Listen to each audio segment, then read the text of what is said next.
안녕하세요. 방선동객입니다. 오늘은 2024년 K방산에 있었던 여러 이슈 중 베스트 5를 살펴보겠습니다. 5위는 자칫 예산 부족으로 미뤄질 뻔했던 울산급 호위함 배치퍼 1, 2번 함입니다. 울산급 호위함 배치퍼는 지난 8월에 두 차례 입찰 공고를 했지만 모두 유찰되었습니다. 작년에 배치3 5, 6번 함을 건조할 때 예산이 8,334억 원이었는데 올해 배치퍼 1, 2번 함에 배정된 예산이 7,575억 원에 불과했죠.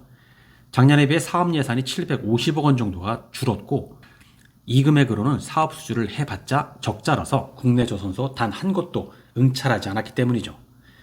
그래서 예산을 증액해야 했는데 이게 대충 하면 1년은 그냥 지나가 버립니다. 방사청이 예산을 얼마만큼 증액할지 검토하면서 시간 보내고 기재부와 총사업비를 협의한다면 또 시간을 보내고 총사업비가 20%가 넘으면 수개월 걸리는 사업 타당성 조사를 다시 해야 하거든요. 그래서 올해 안에 사업 착수가 어려울 거라는 전망이 많았죠. 그런데 방사청이 지난 11월에 800억 원을 증액해서 8,391억 원으로 재공고를 했습니다. 채 3개월이 안 걸린 거죠. 그리고 여기에 하나오션이 단독으로 응찰해서 가격 경쟁 없이 예산의 100% 가격으로 12월에 사업을 수주했습니다. 자칫 사업 착수가 내년으로 미뤄질 뻔한 건데 빠른 조치로 사업 순기를 지켜냈습니다. 사업 예산 부족으로 4년 동안 무려 7차례에 걸쳐 유찰을 반복하고 있는 이동형 장거리 레이더 사업에 비하면 이번 호위함 사업은 상당히 잘한 거죠. 4위는 한 번 실패를 딛고 일어선 고정형 장거리 레이더입니다. 지난 11월에 탐지거리 400km의 장거리 레이더가 국내 기술로 개발이 완료되었죠. 전 세계적으로 장거리 레이더 제작 국가가 몇 안 되는 상황에서 국내 기술로 개발한 데 적지 않은 의미가 있죠.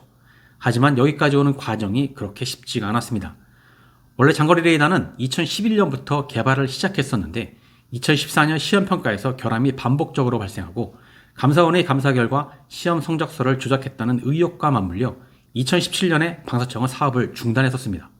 LIG넥스원은 정부로부터 받은 수백억 원의 사업 예산을 이자까지 더해 반납하고 부정당 제재 처분까지 받았으니 손해가 이만저만이 아니었을 거고 이후 방사청은 장거리 레이더를 외국에서 구매해오는 것도 고려했습니다. 하지만 2년을 숙고한 끝에 국내 방위산업 육성 차원에서 방사청은 국내 개발로 다시 사업을 재개한 거고 LIG넥스원이 다시 절치부심해서 개발에 착수해 올해 개발을 완료한 겁니다. 최초 개발부터 13년이 걸린 거고 개발비만 따지면 남는 게 없을 겁니다. 금전적으로나 심적으로나 고생이 많았던 사업입니다. 3위는 국산 장거리 지대공 유도무기 LSAM입니다. 지난 5월에 고도 40에서 60km에서 탄도미사일을 요격하는 미사일을 국내 기술로 개발을 완료했죠. 천궁2에 이어 요격 고도를 높인 또 하나의 국산 요격 미사일이 만들어진 건데 국내 영공방어뿐만 아니라 천궁2를 수입한 중동 국가에서는 벌써부터 LSAM 구매에 관심을 갖고 있다니 방산 수출에 대한 기대감도 높아지고 있죠. 앞으로 요격 고도를 높인 천궁3와 LSAM2도 꾸준히 개발될 예정인데 미사일 강국의 위상을 다시 한번 보여준 계기가 되었습니다. 2위는 가격 경쟁력을 갖춘 한국형 전투기 KF-21입니다. 한국형 전투기 KF-21은 올 6월에 최초 양산 계약을 체결했습니다. 최초 양산 물량을 40대에서 20대로 줄이면서 단가가 급격히 상승한다는 우려가 있었죠. 작년에 890억 원이라 했던 가격이 올 초에는 1,400억 원까지 치솟았고 원가 산정 시 업체가 제시한 원가가 1,200억 원대였습니다. 이러면 F-16V보다 비싸고 F-35와도 유사한 가격인데 과연 이 정도 가격에 KF-21이 경쟁력을 갖출 수 있는지 상당한 우려가 있었죠. 해외 수출은 고사하고 자칫 내수 시장에서도 후속 물량의 타당성에 대해 의구심을 가질 만한 가격이었는데 이 가격이 방사청 원가 산정 과정에서 1,000억 원 이내로 인하되었습니다. 몇 해 전부터 방사청은 원가 산정을 직접 하지 않고 외부 회계법인에다 원가 산정 용역을 주기 시작하면서 원가 절감에 소극적이었던 기존 사례를 보면 상당히 이례적인 일이었죠. 원가팀에서는 이로 인해 욕도 많이 먹었다고 하는데 그 덕에 KF-21의 경쟁력이 갖춰졌음은 부인할 수가 없습니다. 지금의 원가 절감이 차후에 더 큰 이익으로 돌아오게 될 겁니다. 1위는 10년 만에 빛을 보는 1500마력 변속기입니다. 지난 10월에 드디어 국산 1500마력 변속기를 K2 전차에 적용한다고 결정을 했습니다.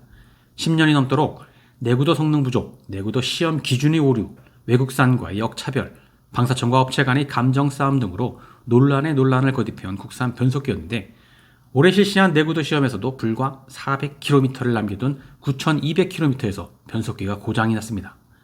그래서 이번에도 안 될 거라 생각했는데 뜻밖에도 방사청과 육군에서 이 정도면 작전상 운용에 문제가 없다고 했습니다. 400km 정도 부족한 건 AS 등으로 보완이 가능하다고 전향적인 판단을 한 거죠.